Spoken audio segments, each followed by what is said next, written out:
Morning. Getting started up here this morning. A little cold in the shop. Gonna have the heat going, so the sound quality is gonna be even worse than ever.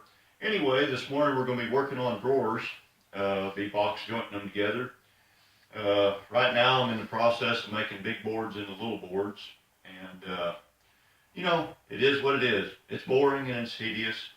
The appropriate tool to do this with, instead of using my chop saw, would be this radial arm saw bench that I've got. But I really need to go through the radial arm saw and give it a tune up.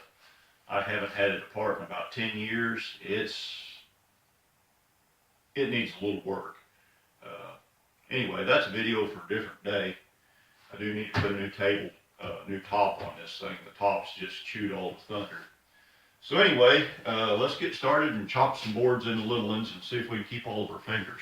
These crappy boards like this, save those for making the short parts of your drawers out of. Don't, that bow is going to be minimized by using it on a 1 foot run rather than a 3 foot run.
Okay, so I think I finally reached a decision. Despite my best efforts, I'm an 1/8 of an inch difference between my hole spacing here. These are 10.5 inches wide and these are 10 3/8 wide. I don't know exactly how I did that, but at least I'm consistent. These are all 10.5 on the outside and they're all 10 3/8 on the inside. I made me a 10 1/4 inch mock-up of a drawer front, which would be plenty of, that's about the right clearance for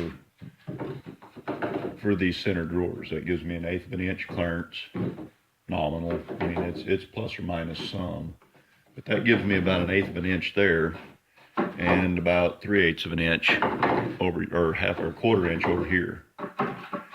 So I'm kind of torn between making these all the same size or making 3 of them smaller.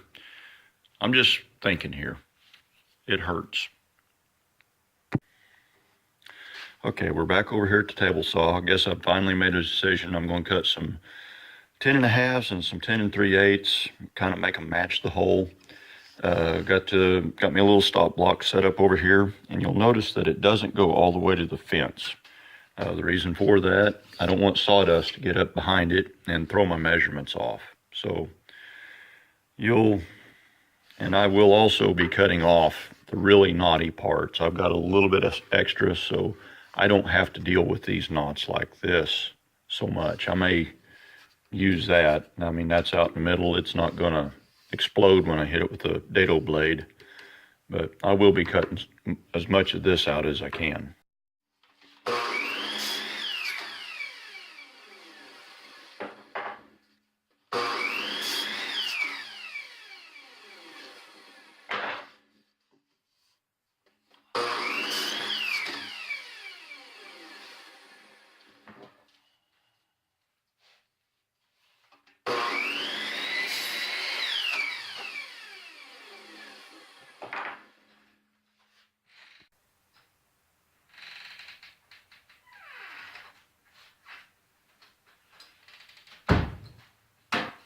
What are you doing sitting over there sleeping? Hey, aren't you supposed to be working out here?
Okay, here's the joint we just cut.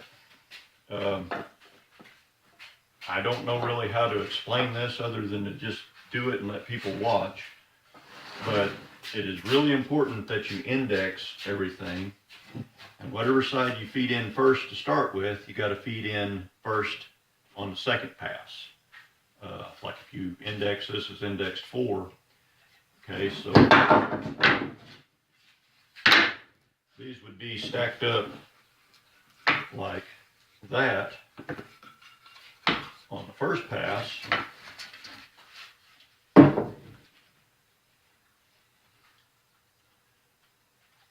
Just like that on the first pass. And on the second pass, we have to index pretty much the same way, because if we don't, you know, we got to start on the long board. We got to start with a peg on the slot on the short board over here, peg in a slot on the short board, peg on the long board, slot on the short board on the second pass. I don't know really how to explain it any better than that, so I think I'll just bring the camera over and let you kind of see down inside of the jig. What's a jig?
Stay away from it.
Okay, time for a little show and tell on this.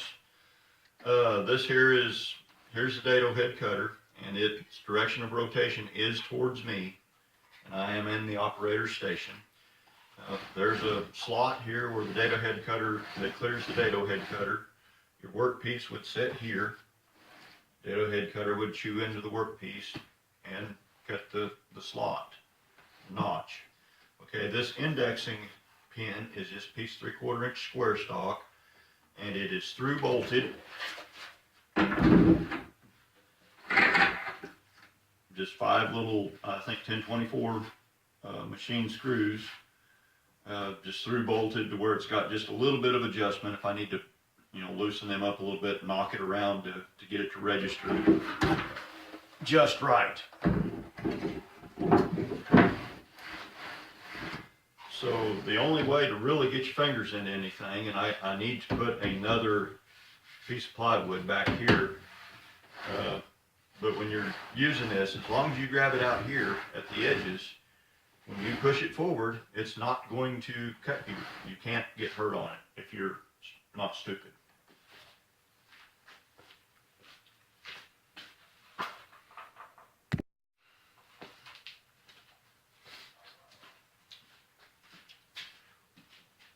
And, okay, here's the clamp. It just sits on top of there. It's got a notch milled out the bottom of it for registers it over here on the 3/4 inch piece of square stock there. So that's the part that slides back and forth to clamp the work.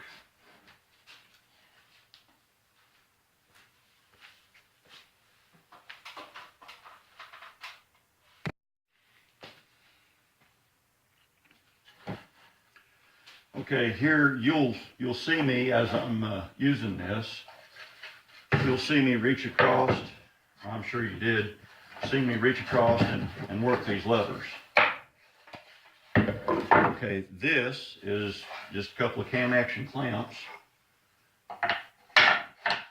and they ride on that oak right there, just like that.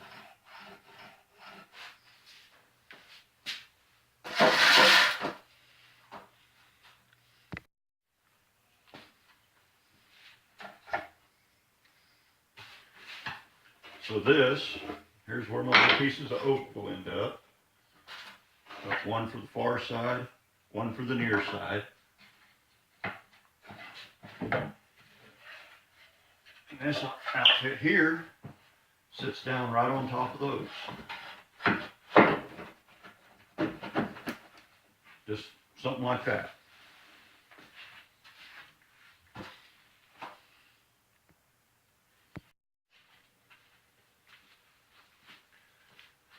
Okay, this up here is all this is held together with 397 1/4 inch bolts and nuts and washers. And I remember there were, in between each pair of these bolts, there were a little oak riser in there. Okay, that was kind of an afterthought. You've got to have something in there to keep, when you tighten this down up here, to hold it up so that this can still slide freely. I don't know why that didn't occur to me when I was building this the first time, but it didn't. But hey, we made her work after it was all said and done. It works. Okay, I'm gonna go ahead and put all the nuts and washers and stuff back on there. I'm cold. I mean, that one over there.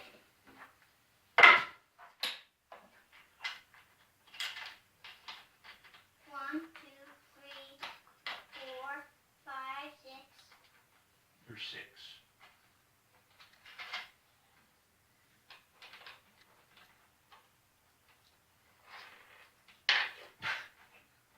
Put on.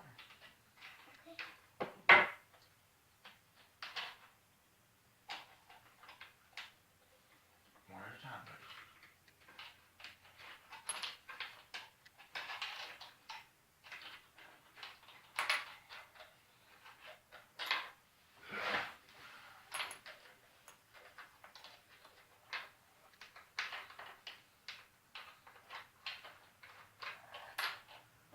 started first.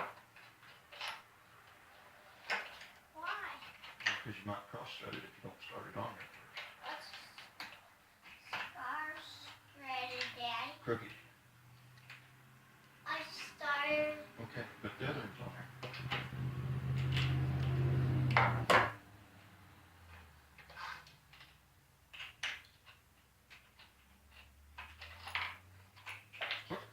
Uh-oh, Dropped it. rats. Found it. I'm glad you did too. You do the rest and I'll do another one. Thanks. So where are these two? Uh-oh, oh, here's one.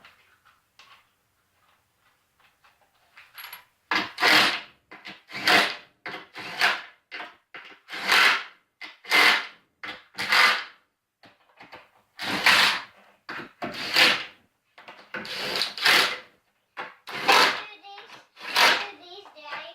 Mine. Oh, them's yours. Don't. Well, hurry up.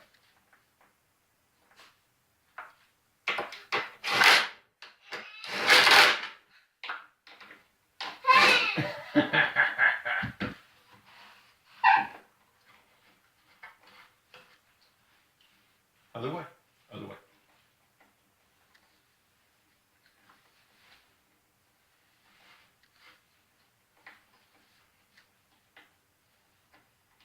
Oh, you keep unscrewing mine, Daddy. Come on, hurry up. One more.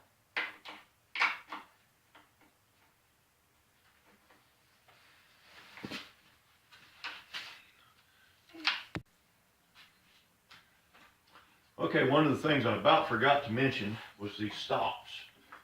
Okay, these are just pieces of oak. This one's got a steel pin in it because the oak dowel rod that it started off with got sheared off. That one's still got an oak dowel rod in it. And these just travel or stop your travel. I suppose if I'd have gotten really fancy, I'd have done some kind of spring loaded so you had a little cushion there. But that just stops your travel so that you don't have a wreck. I mean, if this over traveled, it'd be really, doesn't take a lot of imagination to see the blade getting hold of the bottom of this and shoving it towards you. So that's what those are for.